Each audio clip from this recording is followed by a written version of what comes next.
ये नहीं होना चाहिए, ये नहीं होना चाहिए, तुम इतने मूर्ख क्यों हो। उनमें बिल्कुल भी रचनात्मक क्षमता नहीं है। उन्हें लगता है कि उनकी आत्मा का एक बड़ा हिस्सा गायब है। हमने रचनात्मक चेतना के रहस्यमय क्षेत्र को नहीं छुआ है। दिमाग खराब तरीके से बना है। सम्राट और दोनों गुटों के नेता विश्लेषण करते रहे। वे बस मस्तिष्क का सही चित्र नहीं ढूंढ सके, इसलिए उन्होंने देखना ही बंद कर दिया। जीवन मस्तिष्क और शरीर से मिलकर बना है। जब मस्तिष्क का अध्ययन विफल हो गया तो उन्होंने शरीर का अध्ययन करना शुरू कर दिया। हरी त्वचा, अपेक्षाकृत कठोर और कम प्रकाश ऊर्जा अवशोषण दक्षता वाले कल्पित बौनों की एक पीढ़ी। दूसरी पीढ़ी के योगिनी में कोमल त्वचा, निपुण चाल, हरे बाल, अर्ध मुलायम विकर और उच्च प्रकाश ऊर्जा अवशोषण दक्षता होती है। ये पहले से ही सामान्य पौधों से तुलनीय है, हालांकि इसे अभी भी हर दिन थोड़ी मात्रा में भोजन खाने की आवश्यकता होती है। उनके 8000 संतों के संयुक्त प्रयासों से योगिनी की शारीरिक संरचना को बार बार आगे बढ़ाया गया। सामान्य योगिनी, कंकाल कोड, मांसपेशी कोड, त्वरित स्पॉन कोड, तब तक प्रतीक्षा करें जब तक सार्वभौमिक बुनियादी जीवन कोड उनकी आंखों के सामने स्पष्ट और पारदर्शी न हो जाए। इस पल नीचे अनगिनत कल्पित बौने विश्व जीवन वृक्ष के ऊपर पूजा कर रहे हैं। इन विद्वानों ने अपने विशाल एल्फ शेल मेचा को हटा दिया, जिससे एक मस्तिष्क शरीर का पता चला। 40,000 एकल कोशिकाओं से बना एक सेलुलर ह्यूमनॉइड। बड़े पिक्सल वाले अजीब ह्यूमनॉइड जादूगर सूक्ष्म प्रयोगशाला के हॉल में काम कर रहे हैं, जिन्हें केवल माइक्रोस्कोप के नीचे देखा जा सकता है। अजीब टेस्ट ट्यूब और बोतलें पकड़कर अनुसंधान कर रहे हैं। ये विशेष रूप से निर्मित एकल कोशिका परीक्षण ट्यूब बोतलें हैं, जिनमें डीएनए का एक भाग होता है। ये गोलाकार गोल तले वाले फ्लास्क पारदर्शी हरी कोशिका दीवारों पर करीने से रखे गए हैं। प्रत्येक कोशिका फ्लास्क में जीन के टुकड़े तैर रहे हैं, जो आंखों का रंग, त्वचा का रंग, मांसपेशियां, हड्डियां, ये कोड हैं। मेरे लिए आंखों के रंग की टेस्ट ट्यूब बोतल नंबर 37 और त्वचा के रंग की टेस्ट ट्यूब बोतल नंबर 49 लाओ। मानवतावादी संप्रदाय के नेता ने शांति से कहा। एक बुद्धिमान व्यक्ति ने सिर हिलाया, 2 टेस्ट ट्यूब लेने गया और अंदर छोटी जीन श्रृंखला को हिलाया। इस बार मिलान ठीक होना चाहिए। तीसरी पीढ़ी के योगिनी का शरीर एक आदर्श रचना, बेहद स्थिर और परिपूर्ण होना चाहिए। अब उन्होंने जीवन की आनुवंशिकी को व्यवस्थित किया और इसे जीवन की कीमिया कहें, ठीक वैसे ही जैसे न्यूटन ने शास्त्रीय भौतिकी की नींव रखी थी। इस समय उन्होंने एक नए क्षेत्र में प्रवेश किया और क्लासिक जैविक कीमिया की नींव रखी। कितने अफसोस की बात है, में मूल रूप से हमारे सामने कोई रहस्य नहीं है, केवल नए जीन अंशों का संचय बाकी है, लेकिन अभी भी पूरी तरह से सच्ची चेतना और आत्मा बनाने में असमर्थ है। शरीर मूल रूप से इच्छानुसार बनाया गया है, लेकिन आत्मा के मस्तिष्क का रहस्यमय क्षेत्र सबसे आकर्षक हिस्सा है। जिस सभ्यता को उन्होंने नष्ट किया था वो फिर से अटक गई है। अचानक ये फिर से सुस्ती के दौर में गिर गया। प्रौद्योगिकी के संचय और निरंतर चढ़ाई की प्रतीक्षा में, इससे पहले कि यह अंततः ड्रैगन गेट को पार कर सके और अगले तीसरे सभ्यता विस्फोट को शुरू कर सके। ली किंग ने उन्हें एक एक करके फ्लास्क के साथ प्रयोग करते हुए देखा, जैसे कि वो सबसे आदिम और दुष्ट जादूगरों को देख रहा हो। यह हास्यास्पद है, ली किंग के शब्दों में। इन लोगों के पास पहले कोई दिमाग नहीं था, लेकिन वे पहले से ही इतने भयंकर थे। अब वे पागलों की तरह मार रहे हैं। इस प्रकार के बैक्टीरिया ने जैविक क्षेत्र में डीएनए सेल बोतल संयोजन प्रयोग का उपयोग करके सृजन के स्तर में प्रवेश किया है और पृथ्वी पर प्राणियों से पूरी तरह से आगे निकल गया है। लेकिन इतना पर्याप्त नहीं है। प्रयोगशाला के बाहर ली किंग ने दूर से कांच की खिड़की में देखा और अचानक जिज्ञासा का संकेत दिखाया। आपकी आग में घी डालने के लिए आप सभी के पास डीएनए मेमोरी है। आपके पास डीएनए कंप्यूटर कैसे नहीं हो सकता? मुझे देखने दीजिए कि आपकी सीमाएं कहाँ हैं। डीएनए कंप्यूटर बहुत समय पहले दिखाई दिए थे, और कुछ लोगों को पता नहीं है कि आधुनिक मानव देशों में सबसे अत्याधुनिक तकनीक की दौड़ कितनी असामान्य है। मैं यहां तक सोचता हूं कि जब तक ये नागरिक लोकप्रियता के चरण में प्रवेश नहीं कर लेता, इसका अस्तित्व नहीं है और ये सिर्फ एक शहरी किंवदंती है। 26 अक्टूबर 2021 को चीन के क्वांटम कंप्यूटर अनुसंधान ने एक और सफलता हासिल की। जियू झांग और जू चोंगजी 2 सुपर कंप्यूटर से सैकड़ों अरब गुना तेज हैं। देश ने एक क्वांटम कंप्यूटर भी विकसित किया है और स्वाभाविक रूप से उसके पास एक डीएनए कंप्यूटर भी है। डीएनए भंडारण और डीएनए कंप्यूटिंग वर्तमान में जैविक विज्ञान में सबसे आशाजनक जैविक अनुसंधान परियोजनाएं हैं। 1994 में जेम्स वॉटसन ने पहला डीएनए कंप्यूटर बनाया। 2004 में शंघाई जियोटोंग विश्वविद्यालय में एक डीएनए कंप्यूटर लॉन्च किया गया था। 2009 में इस खूबसूरत देश ने कोलाई का उपयोग करके एक जीवाणु कंप्यूटर विकसित किया। अक्टूबर 2011 में देश में सूरज कभी डूबता नहीं था और बैक्टीरिया का उपयोग करके जैविक तर्क द्वार विकसित किए गए थे। लॉजिक गेट सिलिकॉन सर्किट के मूल घटक हैं, जिसका अर्थ है कि जैविक कंप्यूटर को पूरी तरह से साकार किया जा सकता है। सैद्धांतिक रूप से 1.5 milli test tube 1 trillion DNA computer को समायोजित कर सकती है, जिसकी कंप्यूटिंग गति प्रति सेकंड 1 बिलियन गुना तक है, और कंप्यूटिंग ऊर्जा की खपत पारंपरिक कंप्यूटर की तुलना में केवल 1/4वां हिस्सा है। यदि यह सफल होता है तो आप इस पर एक बैंड सहायता लगा सकते हैं और ये एक पोर्टेबल कंप्यूटर होगा। हालांकि इस प्रकार के कंप्यूटर अभी भी आकार और कंप्यूटिंग शक्ति के मामले में अगले दरवाजे वाले क्वांटम कंप्यूटर से आगे हैं, इसलिए उनमें से अधिकांश वर्तमान में क्वांटम कंप्यूटर पर ध्यान केंद्रित कर रहे हैं। अब क्या, डीएनए मेमोरी स्टिक आ गई हैं, आप डीएनए कंप्यूटर आजमा सकते हैं। ली किंग को थोड़ा उत्साहित महसूस हुआ, मानो वो एक अभूतपूर्व पर्दा खोल रहा हो। अगर कोई वैज्ञानिक यहां होता तो पागल हो जाता। चूंकि वे पहले से ही मेरे लोग हैं, इसलिए मैं उन्हें डीएनए कंप्यूटर प्रौद्योगिकी के सिद्धांत बताऊंगा। ऐसा नहीं है कि वे तकनीकी स्तर तक नहीं पहुंचे हैं, लेकिन उन्हें इस संबंध में कोई जानकारी नहीं है और वे कंप्यूटर के अस्तित्व को बिल्कुल भी नहीं पहचानते हैं। इस समय अन्य सभी बुद्धिमान व्यक्ति अध्ययन कर रहे हैं, लेकिन शैंगलोंग हमेशा मछली पकड़ता रहता है और चर्च में सोता रहता है। और अपने सपने में उसे एक दैवज्ञ प्राप्त हुआ, प्रकाश में नहाया हुआ एक सौम्य व्यक्ति जो उसे कुछ अत्यंत गहन दैवज्ञ बता रहा था। इस पल पवित्र ड्रैगन ने उन्हें बुलाया और कहा, भगवान ने कहा, तुम मनुष्य जिन्होंने पृथ्वी पर पवित्र अग्नि जलाई है, उन्हें थोड़े से रहस्योद्घाटन की आवश्यकता हो सकती है। भगवान रहस्योद्घाटन लाएगा। शीघ्र ही सभी बुद्धिमान पुरुष और महिलाएं यहां एकत्रित हो गए। उन्होंने क्रिस्टल दीवार के सामने पूजा की, चर्च अनुष्ठान करना शुरू किया और भगवान के आने का आह्वान किया। कल्पित बौनों ने विश्व वृक्ष के नीचे और कुछ तनों, शाखाओं और पत्तियों पर रहने वाले कल्पित बौनों की जनजातियों को देखा। देवता किसकी पूजा कर रहे हैं? हालांकि जिन प्राणियों ने उन्हें बनाया, उन्होंने कभी भी भगवान होने का दावा नहीं किया। उनकी नज़र में वे पहले से ही योग्य देवता थे, लेकिन अब देवता उच्च देवताओं की पूजा करते प्रतीत होते हैं। कल्पित बौने की आदिम जनजाति की बेचैनी के बावजूद ली किंग ने व्याख्यान के लिए पर्यावरण सजावट की एक श्रृंखला तैयार की है।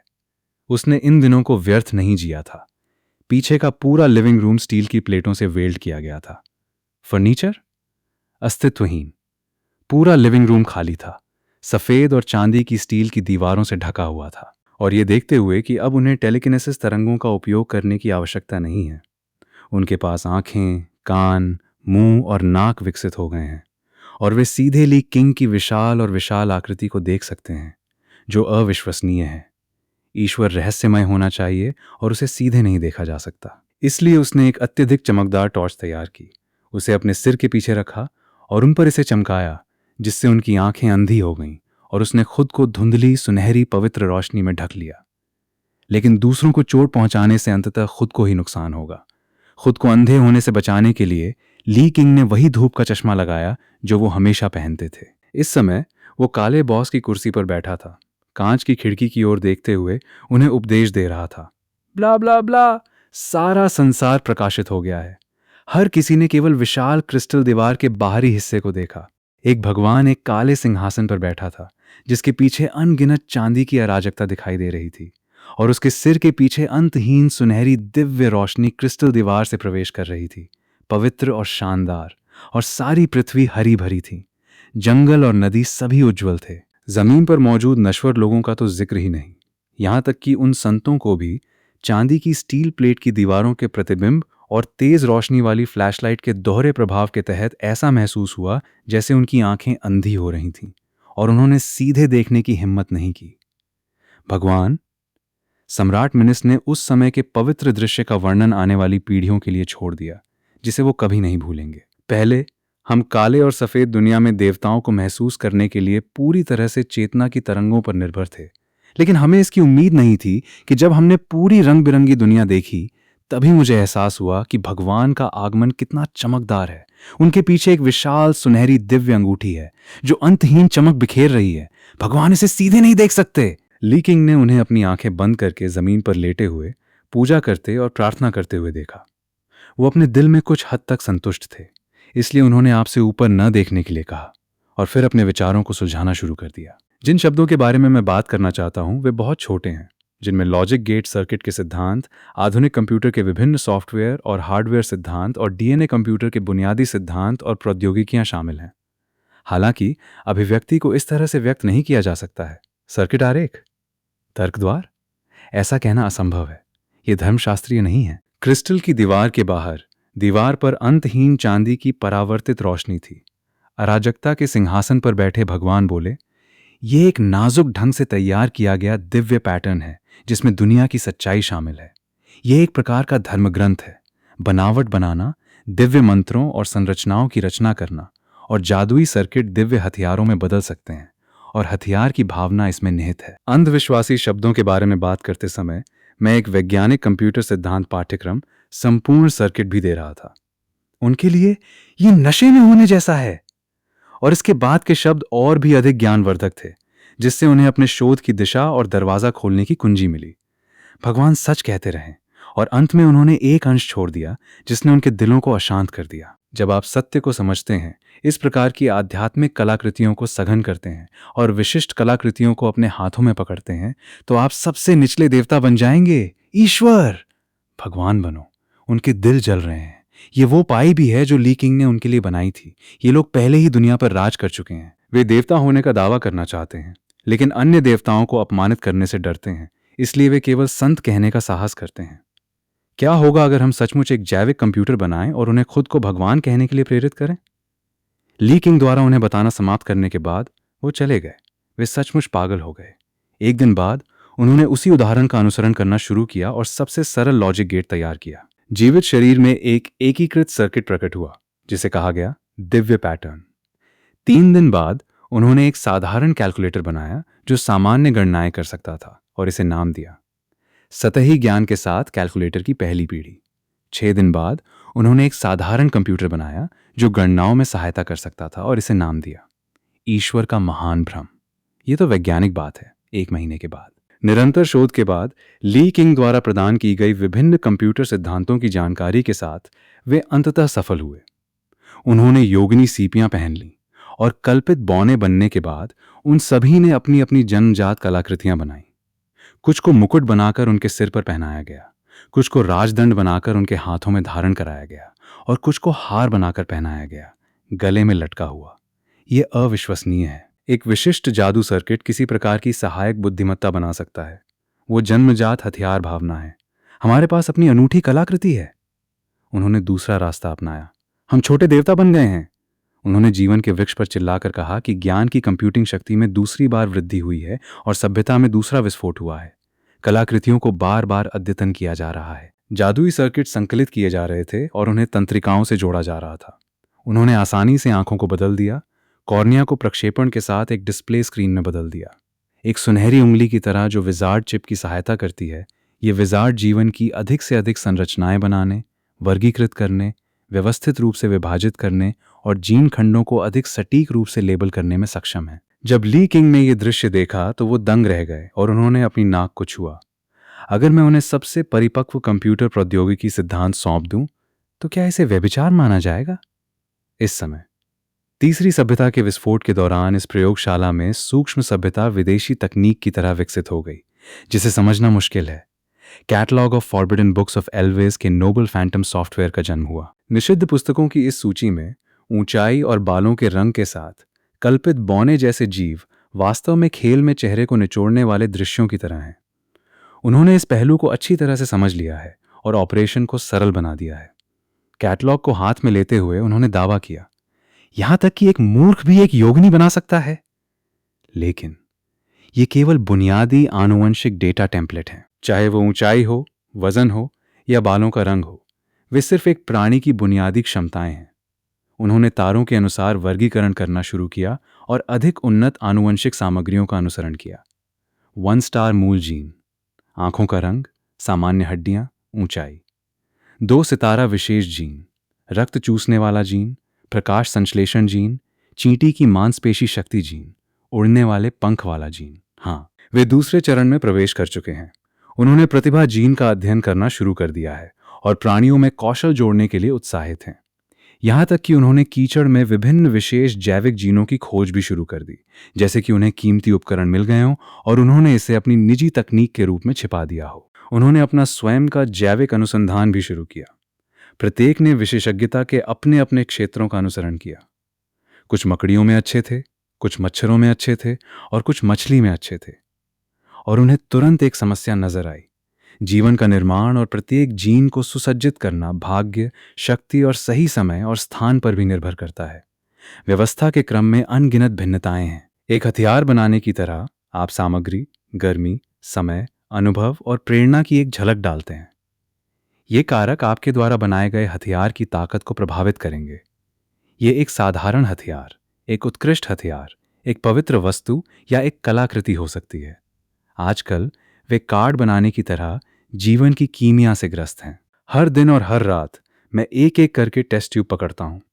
विभिन्न शोधन और मिश्रण का अध्ययन करता हूँ, ये देखने के लिए कि किसके पास उच्च कौशल है। फीनिक्स, एरिजोना के उपनगर। कई विलुप्तियों के बाद टॉवर ऑफ बैबल युग में केवल आधा महीना लगा।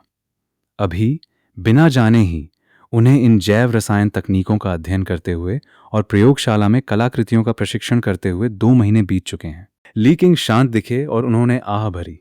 वो इतने लंबे समय से एकांतवास में थे। अचानक उसने पाया कि मौसम ठंडा हो गया था और सड़कें सुनसान थीं। ये हेमंत ऋतु है। उसे अपनी ताकत का एहसास हुआ। 11 सेकंड में उठो। अब वो हमेशा अपना धूप का चश्मा लगाता था, अपनी आंखें बंद कर लेता था और चारों ओर देखने की हिम्मत नहीं करता था। आखिरकार गलती से एक ही जगह पर 11 सेकंड तक घूरते रहना सामान्य बात है। ये उनके लिए अपने अंतिम परिणाम एल्फ टाइटन चित्रों में योगदान करने का भी समय है। प्रभाव अति हो जाना चाहिए था।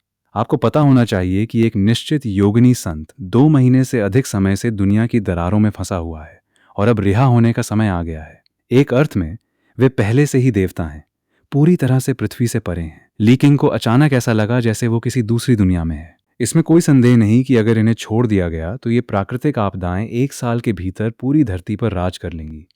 क्या मनुष्य पृथ्वी के स्वामी हैं? परमाणु हथियार, कठोर मिश्र धातु, तोपखाने की आग, विमान, उपग्रह। प्रौद्योगिकी वास्तव में शक्तिशाली है। टेम्पर्ड ग्लास का तो जिक्र ही नहीं, वे कांच का एक टुकड़ा भी नहीं तोड़ सकते। लेकिन सभ्यता वृक्ष की दिशा अलग है। मनुष्य जैसे मांस और रक्त वाले प्राणियों को उनकी जीवन जीन प्रौद्योगिकी के सामने लक्षित करना बहुत आसान है। इस तकनीकी पृष्ठभूमि के समर्थन से ली क्विंग ने धीरे धीरे आत्मविश्वास हासिल किया और अब डरपोक नहीं रहे। क्लिक करें। उसने धक्का देकर दरवाजा खोला। घर लौटने के बाद मैंने अपनी प्रयोगशाला के विस्तार और उसके विकास की दिशा के बारे में सोचना शुरू किया और अचानक सोचा, अब सृष्टि के शुरुआती दिनों में उनमें से 8000 हैं। प्रत्येक एक प्रजाति परियोजना पर शोध कर रहा है। सभ्यता की पारिस्थितिक श्रृंखला प्रजातियों का काम लगभग पूरा हो चुका है। वास्तव में सभ्यता को आगे बढ़ाना शुरू करें। इस समय प्रयोगशाला के कमरे में एक विशाल पेड़ खड़ा है। अनगिनत जीव पेड़ पर चढ़े हुए हैं। शाखाएं और पत्तियां फैली हुई हैं और कुछ तो शीशे की खिड़कियों को भी ढक देती हैं। दीवारें पहले से ही दीमक के घोंसलों की तरह थीं और आकाश में ढेर सारे जीवन से भरे शहर थे। जमीन पर गंदगी की एक परत अनगिनत हरे जंगलों और मैदानों में विभाजित है, जहां अनगिनत चींटी के आकार के जीव चढ़ते हैं, शहरों और जनजातियों का निर्माण करते हैं। ऐसा लगता है कि पूरी प्रयोगशाला एक त्रिआयामी चींटी साम्राज्य बन गई है, जो सघन है और सभी जगह का कुशलतापूर्वक उपयोग करती है। उत्तर दिशा में घने जंगल में एक मिट्टी की गुफा है। एक विकृत मकड़ी, जिसका ऊपरी शरीर एक योगिनी है और जिसका निचला शरीर एक मकड़ी है, घने जंगल की गुफा के प्रवेश द्वार पर अपनी चोटों की जांच कर रही है। हम्फ, कल्पित बौने वास्तव में भगवान द्वारा बनाए गए प्रिय हैं। वे वास्तव में अद्भुत हैं। वे लंबी कूद, दौड़ और ताकत में परिपूर्ण हैं। वे हमारे जैसे नहीं हैं, केवल वे तेज हैं। आयरिस ने आह भरी। पृथ्वी देवताओं के लिए परीक्षण भूमि बन गई। कल्पित बौने के अलावा देवता ऐसे जीव भी बना रहे हैं और उन पर शोध कर रहे हैं जिनमें वे अच्छे हैं। यहाँ हर तरह की अजीब आकृतियां हैं।